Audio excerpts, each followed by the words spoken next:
शुक्रवार के 10 अचूक उपाय। सदैव याद रखें, कभी भी किसी से कोई भी चीज मुफ्त में न ले, हमेशा उसका मूल्य अवश्य ही चुकाए।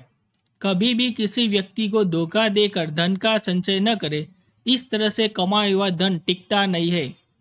वह उस व्यक्ति और उसके परिवार के ऊपर कर्ज के रूप में चढ़ जाता है और ऐसा करने से व्यक्ति के स्वयं के भाग्य और उसके कर्म से आसानी से मिलने वाली समृद्धि और सफलता में भी हमेशा बाधाएं आती है। हर एक व्यक्ति को, चाहे वह अमीर हो या गरीब, उसका जो भी व्यवसाय नौकरी हो, अपनी आय का कुछ भाग प्रति माह धार्मिक कार्यों में अथवा दान पुण्य में अवश्य ही खर्च करे।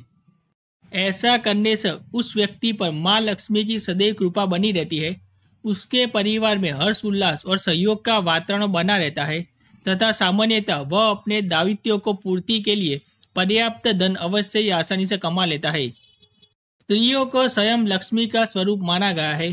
प्रत्येक स्त्री को पूर्ण सम्मान दे, घर की व्यवस्था अपनी पत्नी को सौंपे, वही घर को चलाए, उसके काम में कभी भी गलतियां न निकाले, अपने माता पिता को अपनी आय का एक निश्चित हिस्सा अवश्य ही दे। घर में कोई भी बड़ा काम हो तो उस घर के बड़े बुजुर्गों, विशेषकर स्त्रियों को अवश्य ही आगे करे। अपने घर एवं रिश्तेदारी में अपनी पत्नी को अवश्य ही आगे रखे। अपनी माँ, पत्नी, बहन एवं बेटी को हर त्योहार, जन्मदिवस एवं शादी की सालगिरह आदि पर कोई न कोई उपहार अवश्य ही दे। घर के मुखिया जो अपने घर व्यवसाय में माँ लक्ष्मी की कृपा चाहते हैं, वह रात के समय कभी भी चावल, सत्तू, दही, दूध, मूली आदि खाने की सफेद चीजों का सेवन न करे। इस नियम का जीवन भर यथासंभव पालन करने से आर्थिक पक्ष हमेशा ही मजबूत बना रहता है।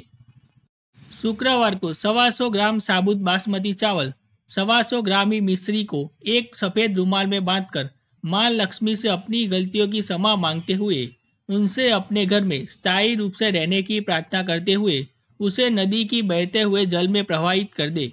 धीरे धीरे आर्थिक पक्ष मजबूत होता जाएगा। प्रथम नवरात्रि से नवमी तिथि तक प्रतिदिन एक बार श्री सूतक का अवश्य ही पाठ करें। इससे निश्चय ही आप पर माता लक्ष्मी की कृपा दृष्टि बनी रहेगी। घर के पूजा स्थल और तिजोरी में सदैव लाल कपड़ा बिछाकर रखें और संध्या में आपकी पत्नी या घर की कोई भी स्त्री नियम पूर्वक वहां पर दिया अगरबत्ती जलाकर अवश्य ही पूजा करे। प्रत्येक पूर्णिमा में नियम पूर्वक साबूदाने की खीर, मिश्री और केसर डालकर बनाए, फिर उसे माँ लक्ष्मी को अर्पित करते हुए अपने जीवन में चिरस्थायी सुख, सौभाग्य और समृद्धि की प्रार्थना करें। तत्पश्चात घर के सभी सदस्य उस खीर के प्रसाद का सेवन करें। हर 6 माह में कम से कम एक बार अपने माता पिता को कोई उपहार अवश्य ही दे। इससे आपकी आय में सदैव बरकत रहेगी। घर में तुलसी का पौधा लगाकर वहां पर संध्या के समय रोजाना घी का दिया जलाने से माता लक्ष्मी उस घर से कभी भी नहीं जाती है। अगर आप लक्ष्मी जी के सच्चे भक्त हैं तो वीडियो को लाइक जरूर करें, कमेंट में जय लक्ष्मी माता अवश्य लिखें, साथ ही चैनल को सब्सक्राइब करना ना भूलें। धन्यवाद।